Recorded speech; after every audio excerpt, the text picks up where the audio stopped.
انا كاهلاوي بقول لك الزمالك يستاهل ان هو ياخد الدوري فعلا والله بما يرضي الله، على الروح والفوز السابع على التوالي لنادي الزمالك. ايه اللي بيحصل ده يا جماعه؟ انا مش مصدق عيني.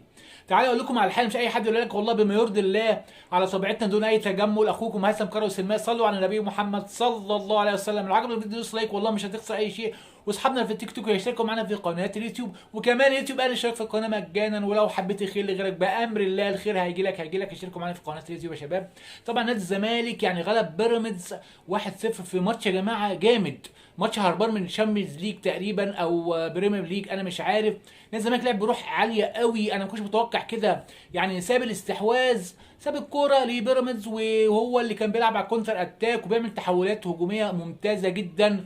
عجبني قوي، شابوه كابتن معتمد جمال. ده لازم يا جماعه يستمر والله العظيم مع الفريق، مش عشان الفريق بيعاني وعنده ازمه ماليه فجايبين مدرب مصر مؤقت. كابتن معتمد جمال يستمر يا جماعه مع نادي الزمالك. الراجل عارف قوي مفاتيح اللعب، وكمان يعني ان هو ينزل يعني فتوح يخليه في خط الوسط بيشد مع محمد شحاته. دي حاجه جامده قوي صراحه.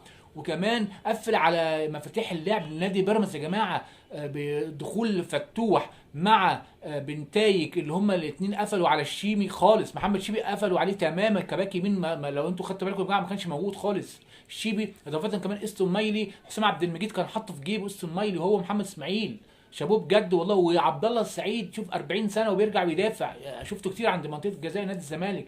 روح عاليه قوي ورجاله، انا مش مصدق عيني والله العظيم. هو ده بيراميدز. ده بيراميدز كان في ايد نادي الزمالك قطه تحديدا، عامل زي القطه بالظبط. انا بستغرب اما الاهلي يقابل بيراميدز، الوضع بيختلف تماما.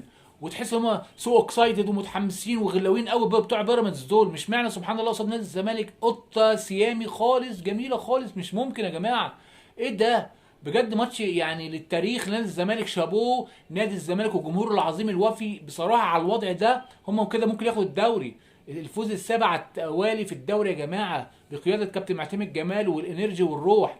والله انا عرفت ليه، بسبب ان هم اللعيبه كلها ما بياخدوش مستحقاتهم او ما بياخدوش فلوس، فمحدش بيبص لحد عينه على الفلوس بتاعته. زي اوضه اللبس في النادي الاهلي، تريزيجيه بياخد مش عارف 60 مليون، وزيزو بياخد 50، وهكذا. فكله بقى يبص وبقى فيه كومبيتيشن خارج الملعب. المنافسه ما بقتش يا جماعه في الملعب، والله بقت خارج الملعب على اللي انت بتاخد قد ايه وانا باخد قد ايه. عشان كده ما بقاش فيه روح وجرينتا واكسايتد في اللعب. بيلعبوا برجوله زي نادي الزمالك. ما الاهلي ما بقاش كده ليه؟ ما انا مش عارف. الاهلي يا جماعه في المركز تقريبا الثالث، والزمالك متصدر الدوري بسيط 40 نقطه. انا مش مصدق والله العظيم. رجاله بجد، رجاله. وناصر منسي ده ولد يعني فايتر ومقاتل، هو اللي عمل ضربه الجزاء وضيع كذا فرصه، وكان جامد قوي ناصر منسي مع اخوان بالزير.